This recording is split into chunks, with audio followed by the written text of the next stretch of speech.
मैं आप लोगों के सामने इतिहास से संबंधित पाठ लेकर के आया हूँ, जिसमें मैं सबसे पहले प्राचीन इतिहास के विषय में आप लोगों से बात करूँगा। पूरा पाषाण युग की परिस्थितियों के बारे में बात करूँगा। जिसको कि प्रागैतिहासिक काल के बारे में मैं बात करूँगा। लेकिन उससे पहले मैं आप लोगों से ये कहना चाहता हूँ कि आप लोग मेरे चैनल को कमेंट करें, ज़्यादा से ज़्यादा सब्सक्राइब करें और लोगों को फॉरवर्ड करें, ताकि मैं अपने विचारों को, अपनी बातों को और अपने अनुभवों को आप लोगों के साथ शेयर कर सकूं। और आशा करता हूं कि आप लोग मेरे इस काम को सहयोग करेंगे और मेरे मनोबल को बढ़ाएंगे। धन्यवाद। अब चलिए, आज आपको इतिहास से संबंधित कुछ बातें बताना चाहता हूं। इतिहास की शुरुआत जो होती है वो प्रागैतिहासिक काल से होती है। प्रागैतिहासिक काल उस काल को कहते हैं जब मनुष्य ने जो है इस जमीन पर एक सुव्यवस्थित जीवन जीना शुरू किया। सुव्यवस्थित से मतलब ये होता है कि जब मनुष्य जो है वानर से परिवर्तित होकर मनुष्य के रूप में जन्म लिया, उसने मनुष्य के रूप में कन्वर्ट हुआ, तो धीरे धीरे उसके अंदर एक सामाजिक व्यवस्था बनने लगी। मनुष्य कबीले में रहने लगा, समूह में शिकार करने लगा, और सबसे बड़ी चीज़ कि वह पेड़ से उतर करके ज़मीन पर चलने लगा। पेड़ से उतर कर ज़मीन पर चलने के बाद उसने धीरे धीरे आसपास के भोजन को ढूंढना शुरू किया, शिकार करना शुरू किया और लंबे और खुले मैदानों में दौड़ने लगा। लेकिन इससे पहले मैं ये बताना चाहूँगा कि प्रागैतिहासिक काल में जब मनुष्य पेड़ों पर रहता था आदि मानव के रूप में, तो क्या जरूरत पड़ी कि वह पेड़ से उतर करके जमीन पर चला आया। जमीन पर उतर के आने के पीछे उसका मूल उद्देश्य ये था कि उस वक्त धरती बहुत ही परिवर्तनशील थी। हिमयुग के बाद वातावरण बदल रहा था, घने जंगल धीरे धीरे समाप्त हो रहे थे, खत्म हो रहे थे, और उस वानर रूपी मनुष्य को भोजन के लिए जो है संघर्ष करना पड़ रहा था। उसको पेड़ों पर भोजन प्राप्त होना बंद हो गया था। तो मजबूरी में हमारे जो आदिम पूर्वज थे वो पेड़ों से उतर करके पेड़ों के आसपास पड़े हुए फल, बीजों और जीव जंतुओं का शिकार करने लगे और उनसे अपना गुजारा करने लगे। सने सने धीरे धीरे जो है ये एक क्रम विकास होते होते ही हमारे जो आदिम पूर्वज थे, जो वानर रूपी पूर्वज थे, वो अपने पेड़ के जीवन को छोड़कर धीरे धीरे उन्होंने मैदानी जीवन को एडॉप्ट करना शुरू कर दिया। तो इस प्रक्रिया में कई हजार साल लगे, कम से कम 10,000 साल का एक वक्त आता है जिसमें इस युग में मनुष्य ने, वानर रूपी पूर्वज ने सीधे खड़े होकर के चलना सीखा। तो सबसे पहले जो हमको हमारे आदिम पूर्वज के बारे में जानकारी मिलती है वो है रामापिथेकस। लेकिन इसके साथ मैं और भी बताना चाहूँगा कि सिर्फ यही एक स्पीशीज नहीं थी, ह्यूमन स्पीशीज सिर्फ यही एक नहीं थी। इसके अलावा बहुत सी दूसरी स्पीशीज भी धरती पर थी, जो समय के साथ साथ या तो विलुप्त हो गई या आपस में विलीन हो गई, और हमको आज उनके कोई विस्तृत और उल्लेखनीय अवशेष न तो मिलते हैं और न ही कोई उनके द्वारा छोड़ी गई कोई निशानी मिलती है। और जो भी मिलती है वो बहुत ही कमज़ोर होती है, या ये कहिए कि बहुत ही थोड़ी मिलती है। तो हुआ क्या कि जो हमारा जो ये पूर्वज, वानर पूर्वज था, रामापिथेकस जिसका नाम था, वो धीरे धीरे उसने शिकार करना सीखा, समूह में रहना सीखा, और लकड़ी और पत्थरों के औजारों से शिकार करना सीखा। तो इस हिसाब से धीरे धीरे उसने क्रमिक विकास करना सीखा। लेकिन साथ में मैं इस बारे में आप लोगों को ये बताना चाहूँगा कि उसके साथ साथ और दूसरी भी बहुत सारी मानव जातियाँ, मानव स्पीसीज थी जो अलग अलग क्षेत्रों में निवास कर रही थी, जैसे निएंडरथल, क्रो-मैग्नन, जावा मानव, पीकिंग मैन। तो इस तरह की बहुत सारी जो वानर जातियाँ थीं वो अलग अलग थीं, और सबकी शारीरिक भिन्नताएं और मानसिक भिन्नताएं भिन्न भिन्न थी। इसमें सबसे निकटवर्ती पूर्वज जो था वो निएंडरथल और क्रो-मैग्नन मानव थे, जो रामापिथेकस के बौद्धिक क्षमता में और शारीरिक क्षमता में लमसम मिलते जुलते थे। लेकिन कालांतर में क्या हुआ, ये प्रजाति धीरे धीरे आपस में मिल गई और एक नवीन प्रजाति के रूप में इनका जन्म हुआ, जिसको कि होमो सैपियंस इरेक्टस कहते हैं। इंसान का जूलॉजिकल नेम क्या है? होमो सैपियंस इरेक्टस ही है। सीधे खड़े होकर के चलने वाले को इरेक्टस ही कहते हैं। तो होमो सैपियंस इरेक्टस नामक इस पूर्वज ने चलना शुरू किया। मानव की प्रारंभिक गतिविधियां जो थी वो पैलियोलिथिक एज के दौरान शुरू हुई। जो पूरा पाषाण युगीन कार्यकलाप थे वो पैलियोलिथिक एरा में शुरू हुई, जिसमें इसने गुफाओं में निवास करना, खुले मैदानों में रहना शुरू किया धीरे धीरे। तो जैसे जैसे मानव सभ्यता विकसित होती गई, मनुष्य पेड़ से उतर के गुफाओं को निवास स्थान बनाने लगा, और जहाँ गुफाएं और पत्थर नहीं थे वहाँ पर वो गड्ढे खोद करके गुहा गर्त बना करके रहने लगा। तो धीरे धीरे एक सामूहिक सामाजिकता की भावना हुई, कलेक्टिव कॉन्शियसनेस की भावना हुई, जिसमें पूर्वजों ने जो है, आदिम पूर्वजों ने एक साथ इकट्ठे रह करके शिकार करना, खाद्यान्न बटोरना और इस प्रकार की कार्रवाइयों को करना शुरू किया। मनुष्य की सबसे बड़ी प्रारंभिक समस्या थी कि उदर भरण, कैसे वो अपने पेट को पाले, कैसे अपने परिवार का पालन करे। तो उसका लगभग जीवन का एक बहुत बड़ा हिस्सा जो था सिर्फ खाद्य संग्राहक के तौर पर, शिकार करने के तौर पर ही जाना जाता है, और इसी में वो अपना समय लगा देता था। अब जब वो शिकार करने लगा तो शिकार करने के लिए न तो उसके पास शेर जैसे नाखून थे, न दांत थे, न चीते जैसी फुर्ती थी, न हाथी जैसी ताकत थी। तो अब वो क्या करता, तो उसने क्या किया कि उसने अपने बुद्धि कौशल का इस्तेमाल करना शुरू किया, टूल्स का इस्तेमाल करना शुरू किया, और जिसके सहायता से उसने जो है शिकार करना शुरू कर दिया। तो प्रारंभिक जो आदि मानव थे उन्होंने डंडे पत्थरों से शिकार करना शुरू किया। वे जानवरों को नुकीले डंडों और लाठियों से मारते थे, पत्थर से मारते थे, और फिर उनका शिकार करते थे, और कच्चा ही उनको खाते थे, और उनसे मिलने वाले चर्म का वो इस्तेमाल पहनने में करते थे। तो इस प्रकार से पूरा पाषाण कालीन जो मानव का जो युग था वो इसी प्रकार से चलता था। और इस वक्त के औजार भी बहुत ही ज़्यादा विकसित नहीं थे, भद्दे भोंडे टाइप के औजार थे, जो पत्थरों को आड़ा टेढ़ा तोड़ के नुकीला बना करके उनका इस्तेमाल किया गया था। उसके बाद जो क्या हुआ कि धीरे धीरे क्लाइमेट चेंज होता गया, परिवर्तन आते गए। तो उसके बाद इस काल जिसको कि हम पहले तो निम्न पूरा पाषाण काल आया, जो इसी से जुड़ा हुआ जो मैं बता रहा हूँ। इस काल की जलवायु जो थी वो ठंडी थी, जिसमें मनुष्य जो था वो अपना जीवन गुफाओं में और गहनी गर्तों में बिताता था।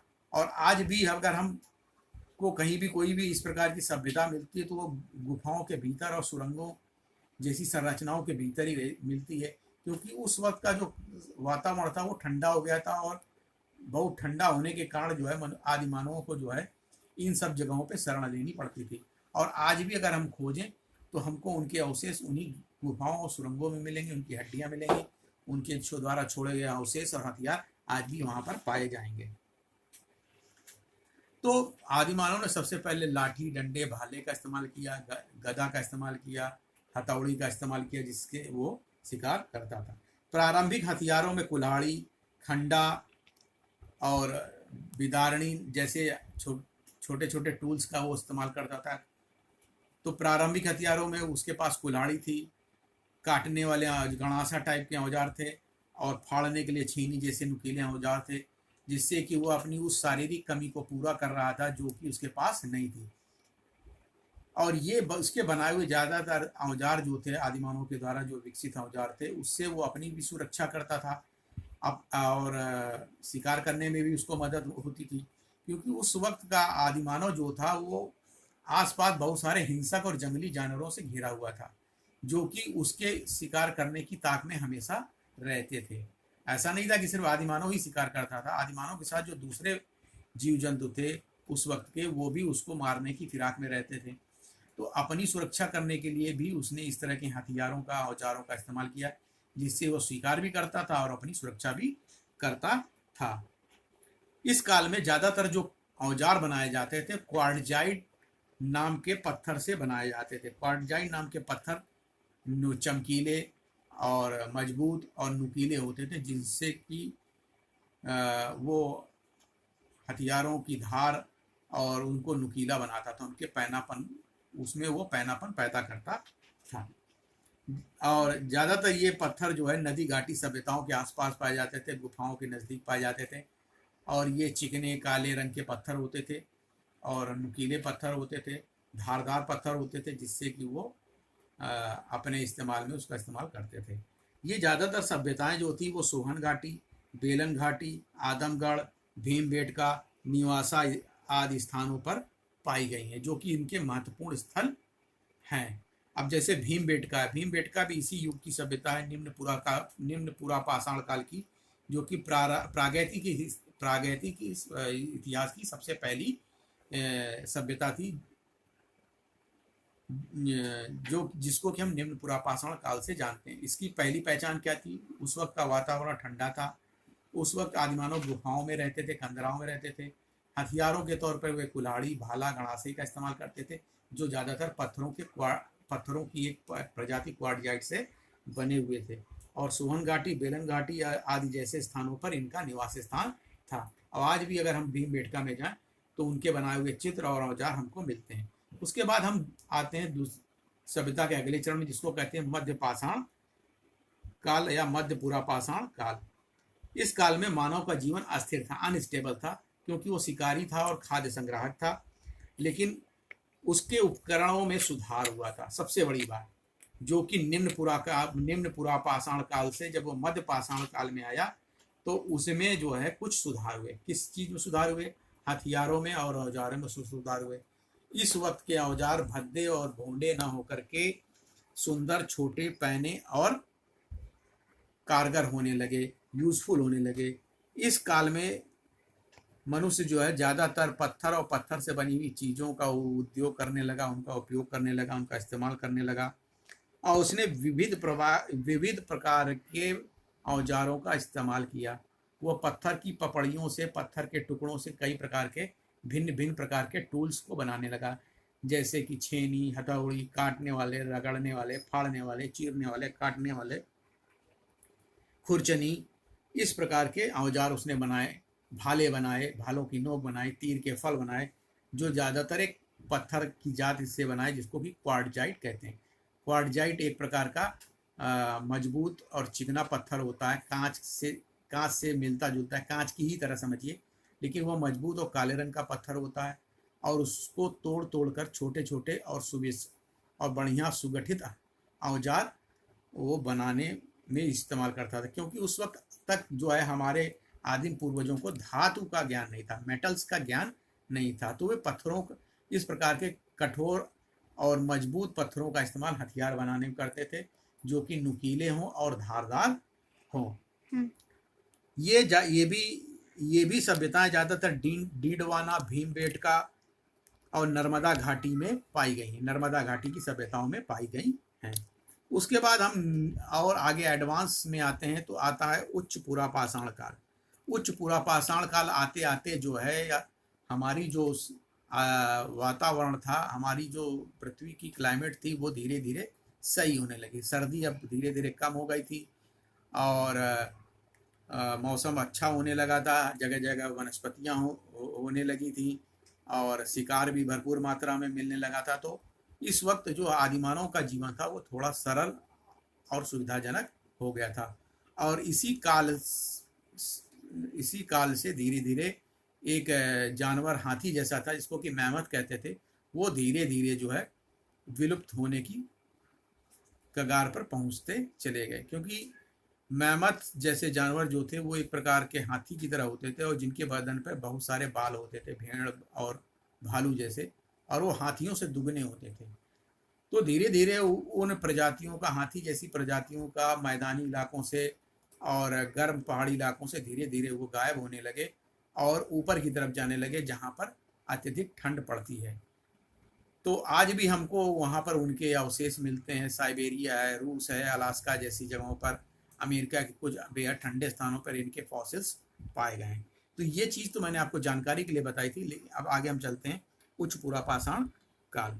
उच्च पुरा पाषाण काल में जलवायु सूखी हो गई थी, और ये आधुनिक मानव होमो सेम्पियंस के लिए एक अनुकूल समय था। इस वक्त ये मनुष्य की प्रजाति पूर्ण रूप से अस्तित्व में आई, विकसित हुई, और इस काल में उपकरणों का बहुत ही अच्छा विकास हुआ, टूल्स का अच्छा विकास हुआ।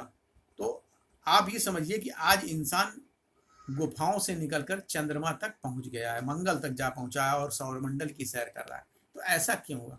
ऐसा इसलिए हुआ कि इंसान ने अपनी कमजोरी को अपनी ताकत बना लिया। जैसा कि मैंने पहले बताया था कि इंसान के पास शेर जैसे नाखून नहीं थे, दांत नहीं थे, वो दौड़ नहीं सकता था, उसके पास कोई सींग नहीं थी, वो कोई इतना बलवान भी नहीं था कि वो अपने शिकार को या अपने ऊपर होने वाले हमले को बचाव कर सके।